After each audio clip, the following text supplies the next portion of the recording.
Cool. Some people are still coming in. I love this. Fantastic. Thank you, everybody. So here we go. Here's how to move from being an expert procrastinator to master of getting, shall we say, stuff done. Let's call it that. This is me. Just if you haven't met me before, my name is Shan Lawson, and I have a business called Your Accountability Buddy. So my passion is about helping people set their goals and get their goals. And as you'll discover over the next less than an hour we've got to spend together now, you'll discover why it might be that you haven't met your goals before, and I'm sure you will walk away with some wonderful tips on how you can turn that around. Cool. So as we begin, if you have a pen and paper there, or you just want to think about this, or even better, I'd love if you would type into the question panel your intention for this evening. And what I mean by that is, what would be the most amazing thing that you could get out of the hour that we spend together? What is the most beneficial outcome you can have out of learning how to turn your procrastination around? And what is it that you want to bring to tonight's session for yourself and possibly for everybody else here? So like I said, write that on a piece of paper, and even more so if you want to share that into the question pane for me to read out. I'd love to hear about what some of your intentions are. So I'll just give you a few moments to think about that.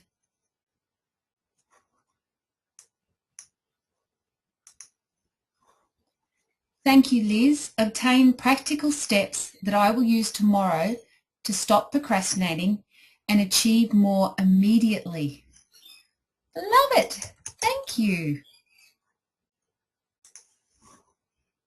Does anybody else have an intention for this evening? You don't have to share it. That's perfectly fine. If you just have it in your mind or on a piece of paper, that's absolutely cool. Okay. So let's get to the meaty stuff, shall we? What is procrastination? Well, everybody procrastinates on occasion. For some people, it's only a problem in certain life areas, and for some people, procrastination is a way of life, and it affects most, if not all, areas of their life. For example, they don't pay bills on time. They don't use gift certificates before the expiry date. They file their taxes late, and they leave shopping for events such as, say, Christmas or birthdays until the very last minute. In fact, they're late for most things. Procrastination is always frustrating because it results in wasted time. It results in lost opportunities, maybe disappointing work performance, and generally sometimes feeling bad about yourself. What's wrong with me is a common question people ask me when I work with them. And that sort of thought can kind of reinforce the idea that somehow you're broken, if I can put that in inverted commas, or just not good enough. Saved by the bell syndrome is something I kind of created for myself. It's not a real syndrome, it's just something I've come up with. So saved by the bell, where you kind of get away with it. And this kind of behavior rewards and reinforces your habit of procrastination, because you kind of pull it out of the bag at the last minute and you think, phew, got away with that. So you think it's okay to do it again. Conversely, there's another part of your mind that also says, you know, you could have done a bit better job if you had to put more time into it. And again, that's one of those thoughts that reinforce your thinking perhaps that I'm just not good enough. Procrastinators often have really great excuses. And the grown-up version of excuses are called reasons, such as, I'll feel more like doing this tomorrow, or I work best under pressure.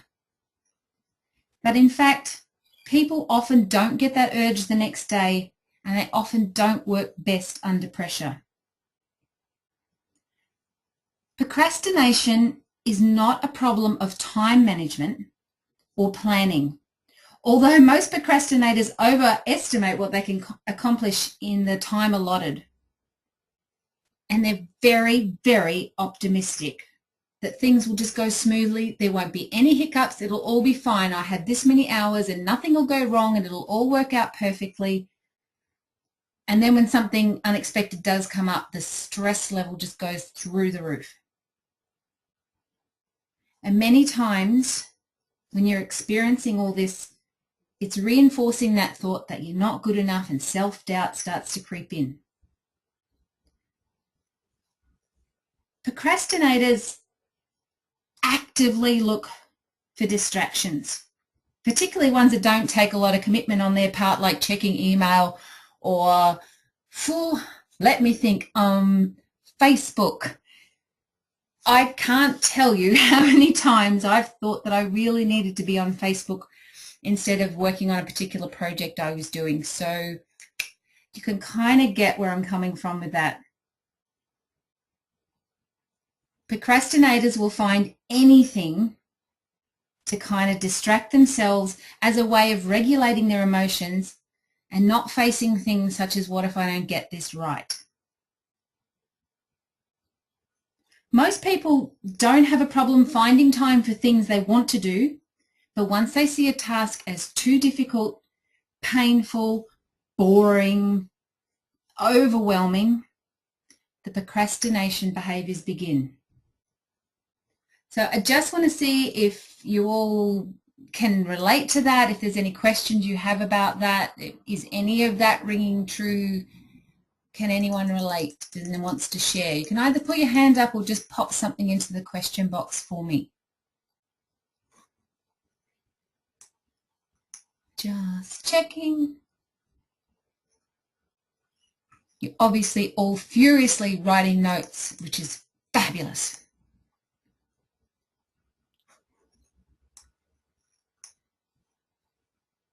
Okay. Sorry, I just dropped my question box. There we go. All right. So there's no questions. I'll move on. So basically there are three types, if you can call it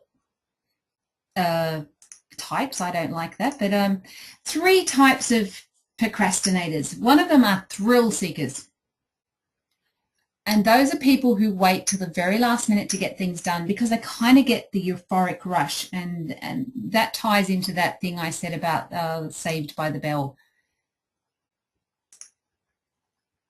The second type of procrastinators are avoiders, and those who may be avoiding the fear of failure or even the fear of success. In either case, they're very concerned about what others think of them, and they'd rather have others think they lack effort than ability. And the third type are decisional procrastinators who cannot make a decision. Not making a decision absolves them from having the responsibility for the outcome of the events. And I don't think these three types are anybody just fits into one. I think at any time we can come across one of those reasons as to why we might procrastinate on a particular topic. So there are some massive costs in procrastinating, and health is one of them. The amount of stress, the sleepless nights when you're letting deadlines go longer than you should, and then you think, it's gone so far, I should have done something about it before, but now it gets worse and worse and worse. I don't know about you guys, but I have had many a night where I have woken up and felt quite ill because I knew I should have finished a task by now and the deadline was just looming. So your health definitely suffers when you procrastinate. The second disadvantage, I guess, would be social disapproval because you don't meet your responsibilities and commitments. And procrastinators can be labelled in a couple of camps, either lazy, either by themselves or somebody else, or perfectionist. Either way, you're not taking action, you're not getting stuff done. You're either just avoiding it or you're waiting until it's so perfect and then you can kind of hand it over. Either way, you're procrastinating on what you should be doing. And the ironic thing is that all these feelings that you're having that are making you feel ill and keeping you awake are actually promoting more procrastination. You just get into a really vicious cycle. So an interesting fact, guys, is that procrastinators are not born, they're made, if you will. Procrastination is learned during upbringing and may be the result of either too much authority, resulting in a form of, say, rebellion, or not enough authority, where the child had everything done for them. And I got to put my hand up, I'm one of those children. My mother did everything for me. And it kind of brings you to that point where you don't learn to self-regulate. And I'm wondering, guys, if anyone can relate to any of that. You guys can put your hand up, ask a question. If you want any more clarity, if that's making sense, you can let me know. Definitely. Yeah. Cool. We have a hand. Who's that? I'm just going to... Oh, geez, whipped it back down. I'm taking it you just agreed with that and don't want to come off mute. Brilliant. Okay. Additionally, society has made it much easier for us to break promises to ourselves in the favour of kind of instant gratification. We promise ourselves we'll save money or we'll pay off our debt, and then some shiny new technology comes along, or a very tempting holiday, perhaps backed up with an irresistible credit offer that just makes sense in our mind. And then we say, we'll really start saving after that. We just need this now. I think back to the size of the wardrobes we had in our house when I was a kid. 2 small doors. One side had hanging things and the other side had drawers and shelves for folded things. In my house today, I have 2 full-sized double-door wardrobes, one in each bedroom of my 3-bedroom house. One's an office, 2 others are bedrooms. I have 2 full wardrobes and a set of drawers, and I live alone. So I got a lot of stuff. So I'm wondering if you guys can relate to that, but it's the way times have moved, and consumerism and capitalism have moved, particularly in Western countries. So when you understand that this is a pattern that you've been running since childhood, it takes a lot of that pressure off, that kind of thinking that, what the hell is wrong with me? And it's also great to realize that if you learned how to do this, you can learn how to undo it. Cool. So just wanted to check in, guys. Thanks, Liz, you were just agreeing. Anybody else? Does anybody have any questions at this point?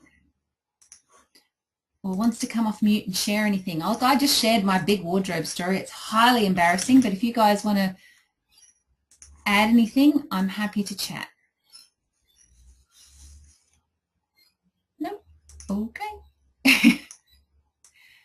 Very shy. That's okay. So here we are in the someday aisles. So there are 2 ways that procrastination can affect you. There's short term where you put off working on tasks and responsibilities that you know you should attend to. This is the kind that leads you to feeling down and stressed and can lead to ill health that we talked about before. The second way is long-term, and these are your dreams and your plans that hang out in a lovely place called the someday aisles. I'll do that someday when I'm older, smarter, wealthier, thinner, more educated. But here's the tip. Both kinds affect you getting what you really want. And both kinds are conveniently protecting you from having a go, putting yourself out there, looking silly perhaps, or not getting it right the first time. The someday aisles is a really nice, cozy, warm, safe place. But do you really want to visit there your whole life? Food for thought perhaps. So here's a thought for you people as well. Sex may sell, but does it make good decisions? What the hell is she talking about, you're saying? Well, there was a researcher at MIT and he conducted some experiments on the students, mostly the male student population, and what he asked of them was that would they be willing to participate in some research studies, and it might involve some sex questions, and the guys, like, surprisingly said yes they would. So they had the guys come along and they provided them with a laptop computer that would pop up some questions as they were, participating in this study alone in their room. No one was going to see what they were answering, and they asked them some really, really kind of interesting questions. And they said, just answer yes or no to what pops up on the screen in front of you. So fine, the guys went away, answered the questions. They came back, handed back the laptops and said, yeah, quite interesting questions you were asking us there, guys. And, thanks very much. They paid them the money and they said, would you like some more money to answer some more questions about sex? It might be a little bit different than what you just did, but would you be willing to participate in the survey? And they said, yeah, sure. Well, some of them said, yeah, sure, and others perhaps not. So they came back and they gave them a laptop again. This time it was covered in cling film.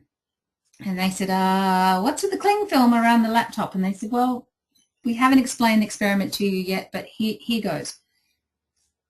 We're going to ask you the same questions that we asked you before. They will come up on the screen and you're to answer yes or no, but this time you need to be masturbating. Stick with me, guys. This honestly has something to do with goal setting and procrastination. So they got them to go away and get themselves into quite a heightened state of what have you, and the questions came up again. And when they analysed the results later, the answers were significantly different to what they answered the first time when they weren't in that heightened state. They asked them questions like, would you have sex without a condom? When they were cold, shall we say? Definitely not. When they were very near the end of their experiment, it was definite. They said definitely to participating in threesomes, participating in being with animals. It was amazing. Things that you would never, ever, ever agree to in a cold state was all changed when they were in a heightened, excited state. So I promised you this had something to do with what we're talking about, so here it goes. Remember how I said earlier about how we make promises to ourselves that will save money or will start a diet? You do that in a cold state. The introduction of slick advertising and conversation with those good and bad angels that sit on your shoulder and go, you need to have it, you need to have it. No, you don't. Yes, you do. You know those little guys that go back and forth. That's what changes you into a heightened state and gives you heightened emotions. And then you know after that what happens to your rational thinking. It's just out the window. So that is one of the reasons. You're probably all sitting there going, she's crazy, but just think about it. This is one of the reasons that your really good intentions sort of fall off the map as you're going.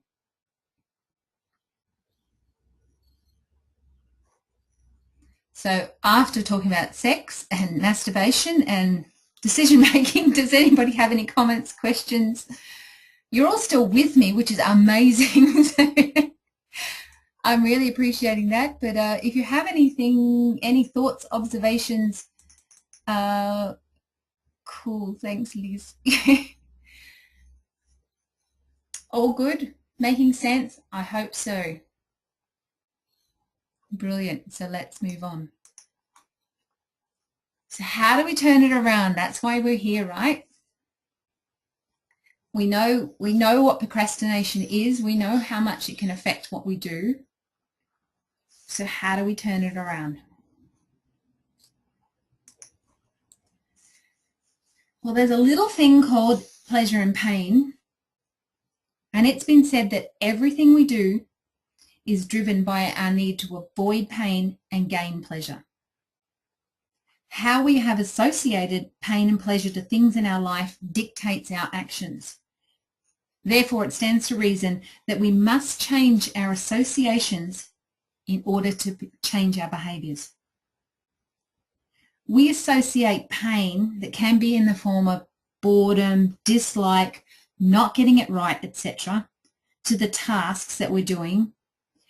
And we wait until the pain that becomes so strong in costing us money or getting grief from our boss or losing a client that's when we jump into action.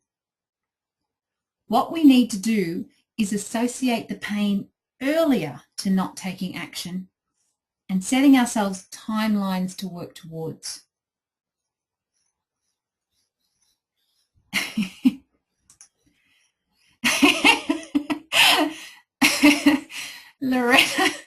Loretta said, so does that mean we have to masturbate to stop procrastination?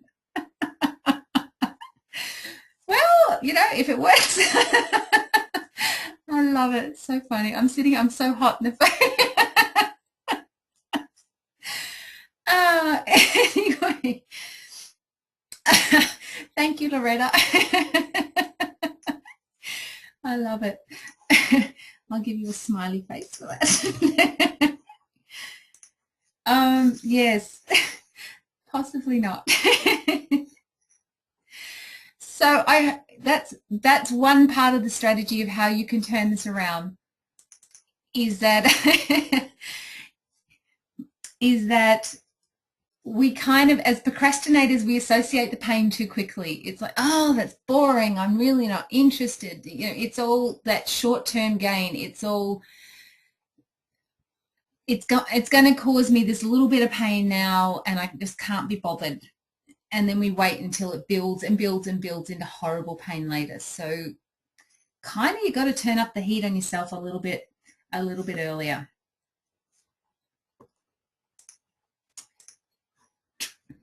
So here's some other ways and tips for you to turn this around. And this is some of the stuff that I cover when I'm working with people. And the first way to do this is to clear the clutter. Because I don't know about you, but as a lifelong procrastinator, my office used to be an incredibly crazy chaos kind of place, and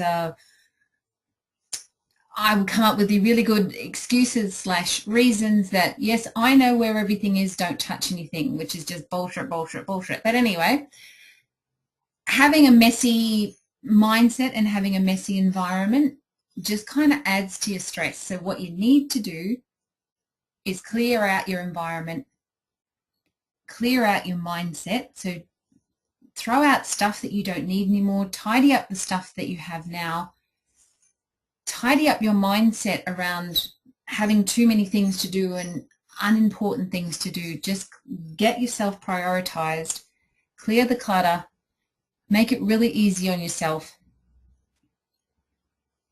And a really, really huge tip is to come at it with an attitude of gratitude. So you kind of start your day out before you do anything. Just sit down. If you've got a beautiful journal or wherever else you keep your thoughts, I actually have a lovely leather-bound journal.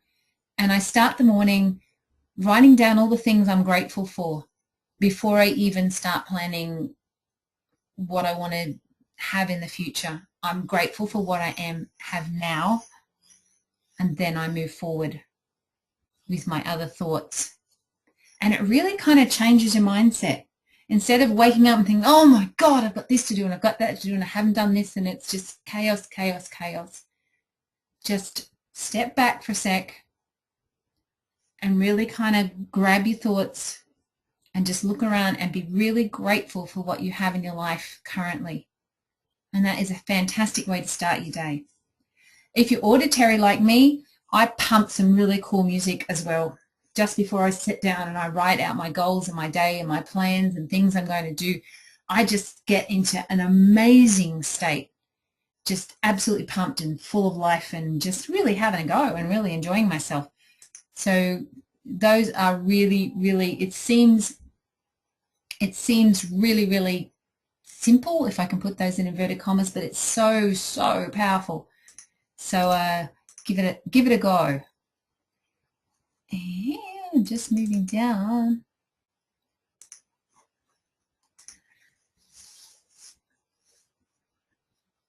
So the next stage in what you can do is to know your outcome. And it sounds incredibly obvious, and I hope I'm not kind of telling you to suck eggs here. But an amazing amount of procrastinators are procrastinators because they don't know where they're going. It's just insane that they just don't know what their outcome is. They don't know what their goals are. And hey, I'm putting my hand up. This was me a couple of years ago. I thought goal setting was, I don't even know what I thought it was, but it was just not in my vocabulary, shall we say. So if you don't know where you're going, you don't know if you're on the right track, you don't know if you're meeting where you want to be. And it certainly makes each day more chaotic because you kind of have to start from ground zero each day. You don't have a set plan of where you're going and if you're tracking along really well. So knowing your outcome is stunningly simple but stunningly powerful. Again, it's an amazing, amazing gift to give yourself. So here's a really easy way to do it. Set something that you want to do, perhaps, over the next year. What should we say? I would like to earn, here we go. I would like to earn, audio connection went out. You were still hearing me, I hope so. Yes? Can somebody just type in the box because I had a message that you lost audio. Are you still with me, guys? Yes, all good. Thank you, Kirsty. Cool. Okay, so here's a goal. I would like to earn $100,000 in the next 12 months. That's a nice goal, isn't it? So when you set that goal, what you need to do is to structure it as a question. Thank you, Melinda. So the question would be, how can I earn $100,000 in the next 12 months? You write that out on your bit of paper. How can I earn, or how can I do X within Y? There's your structure of your goal. You structure it as a question. And then you brainstorm the hell out of 20 answers. And 20, me talking to you, doesn't sound like much. When you start to write, you can probably bang out 5 or 10 really quickly. When you're starting to get to 20, you might slow down. I really want you to persevere and just keep going, because sometimes the gold comes in answers 18, 19, and 20. And sometimes they come straight up. But often the ones that come straight up are the stuff you've already thought of. And if you kind of already knew how to do that, you'd be doing it, shall I say. So Sit down and brainstorm as hard as you can to bang out 20 answers to that question of how can I X within Y, whatever that is for you. And you don't have to do this in one sitting. You know, if it takes you a few days, you've got your list and you keep coming back and something else pops in your mind after you've been to sleep or whatever, then pop it on your list. And then you kind of have a look at those 20 answers and think, what can I do straight away? What can I implement immediately? How can I make this goal start to come alive? And you grab all the things that you can do out of your 20, you grab your immediates and you start kind of listing them out. And from that, magically, you start to make a 90-day plan. It's stunningly simple how quick this comes together.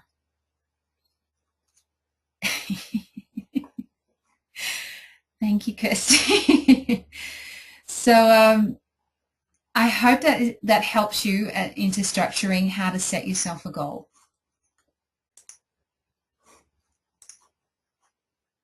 Ooh, next. So the next part of doing this is to take action. Ta-da! Procrastinators, especially the ones that get the kind of thrill from doing everything at the last minute, often find that they try and fit their tasks into small time frames and therefore need to tackle them in really big chunks. So as we just had a look at in the previous exercise, breaking things down into manageable chunks will make it easier for you to manage, and then you can finish your tasks with less stress, less anger, less disappointment, I guess. It really changes how you do. Instead of leaving everything to the last minute and then it's just one big mother hairy task, set yourself some deadlines, set yourself some time frames, break it down, and it's not so scary. Again, simple stuff, and I'm kind of, I wish the audio would stop doing that. I hope that makes sense.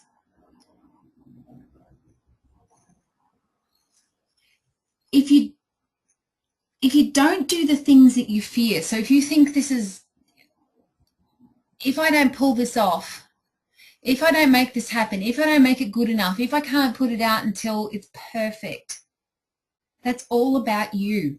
Stop making stuff about you.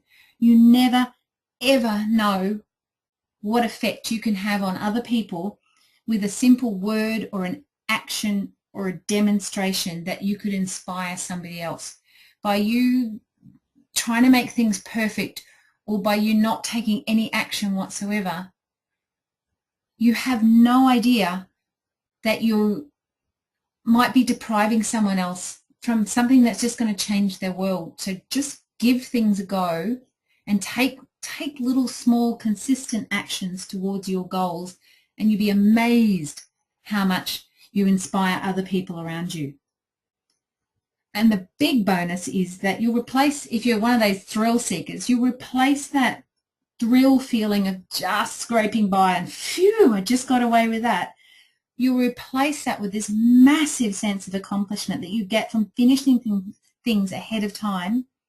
And hey, wow, wouldn't that be crazy? You'd even have time to review stuff. So here's another really cool little tip that I use for myself. So grab your pens and paper and give this one a go. And it's called my unblockage exercise. So if I come up against a task that I don't want to do and I'm starting to put off, I kind of grill myself. Okay, here we go. Grab your piece of paper and draw a horizontal line across the top, and then from that draw a vertical line down the middle. Have I done that the right way? Yes, I think so. So you've kind of got a little bit of a grid. On the left-hand side at the top, above the line, write why I don't want to do this. And then underneath that, amazingly, write why you don't want to do this. On the other side, above that line, write, what will doing this give me? And below that line, write, you guessed it, what will doing this give me? Now I'm going to find in my diary, because as I said, I do this. So, okay.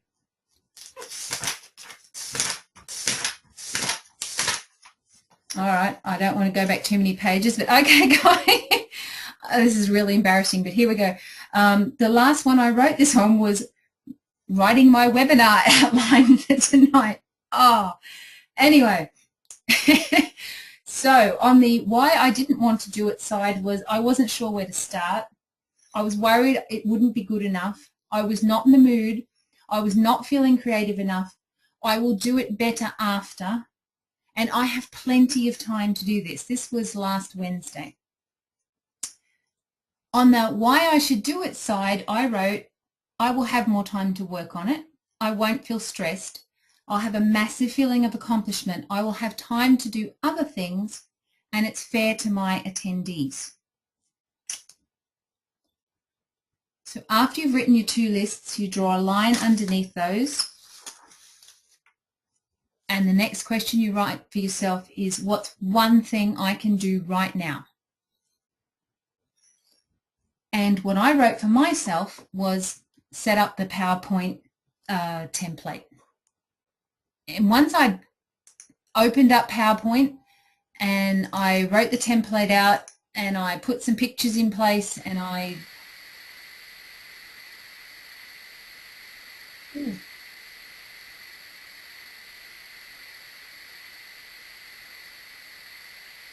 getting scratchy sounds. Can you guys hear me?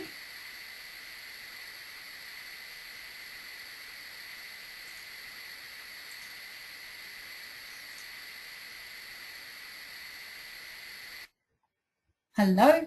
Is everyone there? Can someone type in the question pane for me? Sorry, I just had a whole bunch of static.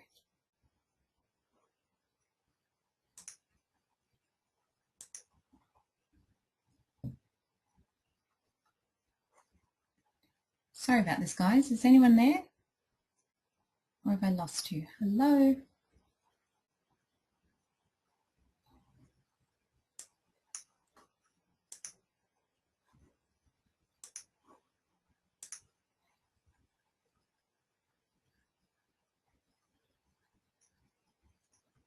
Nina, yes.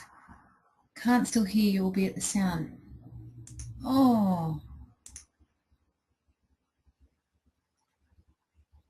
I don't know whether to keep going, guys. I'm not sure if you can hear me or not. What a pain.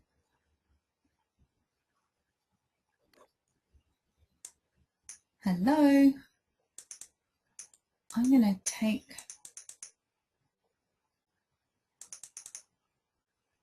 Nina, can I take you off mute just to see if I can talk to you? You can hear me? Hello? Nina, are you there? Oh.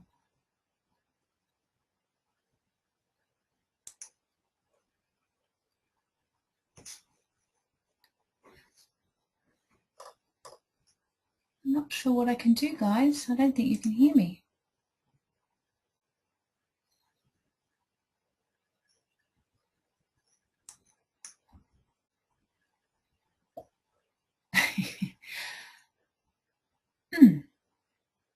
If someone can type into the question box, if anyone can hear me, I'm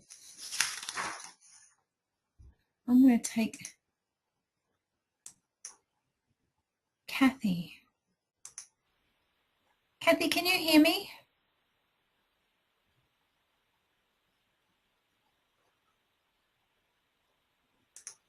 Okay.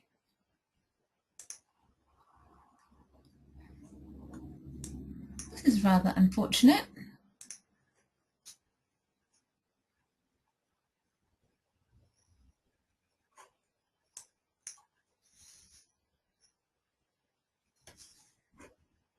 Is anybody there?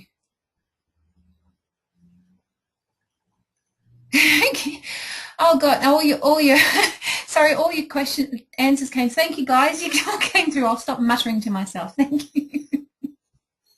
Okay, brilliant. Blah, blah, blah. Well, I don't know where I'm at now. Oh. Maybe we'll just move to the next slide and that'll get things back on track. How's that? Thanks, guys. All right, so the next thing that you can do is to choose a really cool team of like-minded people to have around you. So if you work somewhere where there's somebody you really like that, you know, has been your champion before, then get them involved every time you're starting a new goal. So get yourself a little buddy, get one of your good friends away from work, get someone in your family, somebody that you know is going to be really, really helpful for you to just keep you on track and keep you on course and keep you going after what you want to do. That's your external buddy. You can also get yourself, and this I love, get yourself an internal buddy. So like I said to you before, those little good and bad angels on your shoulder, well, just get yourself a good one, you know, knock off the bad one sitting on the other shoulder and just get yourself the little guy that's sitting there kind of cheering you along and making things happen for you and, you know, just being your cheer squad, really. And if you like, you come up with a mantra, and I have one written on my bathroom mirror. I have it on whiteboard pen on my mirror, and it says, I live smart, I live strong, I live supportive. And anytime I'm kind of thinking about things I need to do, I just filter it through those three things. I live smart, I live strong, I live supportive. And that's my little mantra, and that's my little person that follows me around and keeps that going with me all the time. So I hope that's a helpful little tip for you as well.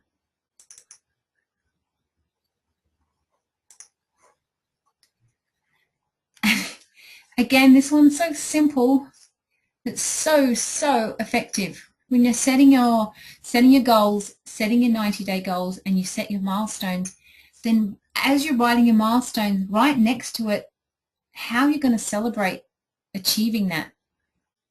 And that could be rewarding yourself, you know, with a massage, or buying yourself some nice flowers, or involving other people, going out for a really nice dinner with friends or your loved ones, or, you know, something bigger. Maybe you've been planning on trading your car up for a while, and if you get a certain amount of money, then it's time to walk into the dealership.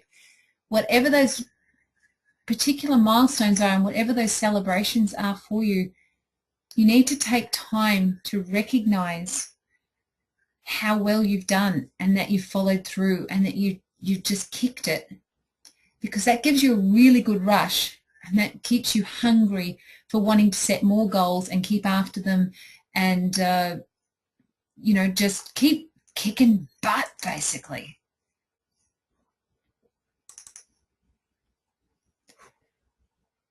So that is my formula, if you like, on how to keep yourself kind of going. These are things that I have I work with people about all the time, so I'm just going to let you know, guys, that if you don't have other people around you, or if you need a little bit more assistance in kind of keeping to setting goals, getting goals, cheering you on, making things happen, then I have a thing called a buddy system. And the main part of my buddy system is called a Kick Butt group, and that's a 3-month program. And when you sign up to that, you get a welcome pack, a CD. You jump on for 60-minute weekly webinars where you learn all about how to set your goals, how to set a 90-day plan, how to keep after it. We cheer each other on through the webinars, through a Facebook group where you can share your wins, share your questions, just share with each other. I also email you weekly tips, and there are one-on-one coaching sessions, one in each month. So you get 3 one-on-one coaching sessions to kind of work out your individual strategies, triggers, things you need to overcome as to why you might have procrastinated in the past. And that program is $4.99 a month for it's a total of $14.97. If you're not sure whether having a buddy system thing is workable for you, or you're not sure what it's about, or you just want to kind of dip your toe in the water, I have a thing called a Goal Buster group, and that's a 1-month program, 28 days. You also get the Welcome Pack CD, weekly webinars, a Facebook group, and the weekly tips. And just to, like I said, it's a taster to kind of let you see what it's about. You can get 1 month with me for $99. So if you have any sort of goal that you want to go after and you want to kind of give it a go and you want to have somebody on your side that's going to keep you accountable, hey, the accountability buddy, then that's what I'm about. So I just wanted to put that out there for you. And as very, very special people for being on my webinar with me tonight, if you actually go through the Goal Buster group, so you go through the 28 days and then you want to do the Kick Butt group, which would be $14.97, I will actually give you the extra 3 months for only 2 months of $4.99. So you can do the Goal Buster group for $99 and then do 3 more months for $1,097. So that's my little gift to you. So if you wanted to take that on. So I want to see if you guys have any questions, and I also have a little example for you about how well having deadlines and buddies in place is. So I'll just take the question pane first. Does anybody have any questions, or does anybody have any comments or anything I've said that they want answered?